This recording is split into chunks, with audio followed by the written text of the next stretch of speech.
Ovarian cancer অ্যাওয়ারনেসে একটা বড় ব্যাপার হচ্ছে পোস্ট মেনোপজাল, মানে মাসিক ঋতুস্রাব বন্ধ হয়ে গেছে, মেনোপজ এসে গেছে, তারপরে আমাদের সোনোগ্রাফিতে যদি ধরা পড়ে যে ওভারিতে কোনো সিস্ট হয়েছে বা কোনো টিউমার হয়েছে, তাহলে কিন্তু এটা সন্দেহজনক। সেটাকে থরলি ইনভেস্টিগেট করা দরকার এবং বেশিরভাগ ক্ষেত্রে সেটা রিমুভ করা দরকার। তার কারণ হচ্ছে যে যখন ওভারি ফাংশন বন্ধ করে দিয়েছে, মেনোপজ এসছে, তারপরে সেখানে সিস্ট বা টিউমার হলে ক্যান্সারের সম্ভাবনা প্রচুর পরিমাণে থাকছে।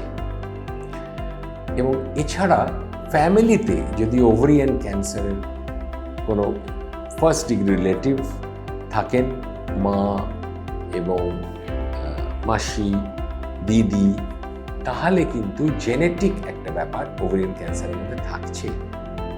অর্থাৎ ওভারিয়ান ক্যান্সার সবসময় যে প্রিভেন্ট করা যাবে সেটা নয়, কিন্তু অ্যাওয়ারনেস থাকলে যদিও বা হয় খুব আর্লি সেটা ডায়াগনোজ করা যাবে। এবং ওভারিয়ান ক্যান্সারের সমস্যা খুব সাইলেন্টলি সেটা বাড়ে এবং খুব সাইলেন্টলি ছড়ায়, তাই অনেক ক্ষেত্রে লেট স্টেজে ধরা পড়ে। সেইখানেই গুরুত্বপূর্ণ হচ্ছে অ্যাওয়ারনেস। সন্দেহ হলে একটা আলট্রাসোনোগ্রাফি ন্যূনতম করা, তাতে যদি কোনো প্রবলেম বেরোয় তাহলে further detail CT scan, MRI বা ব্লাড টেস্ট ইত্যাদি ডাক্তারবাবুর তত্ত্বাবধানে করতে হবে এবং সেখানে যতটা কুইক পারা যায় তার ট্রিটমেন্ট শুরু করা এবং দরকার হলে সার্জারি করা প্রয়োজন।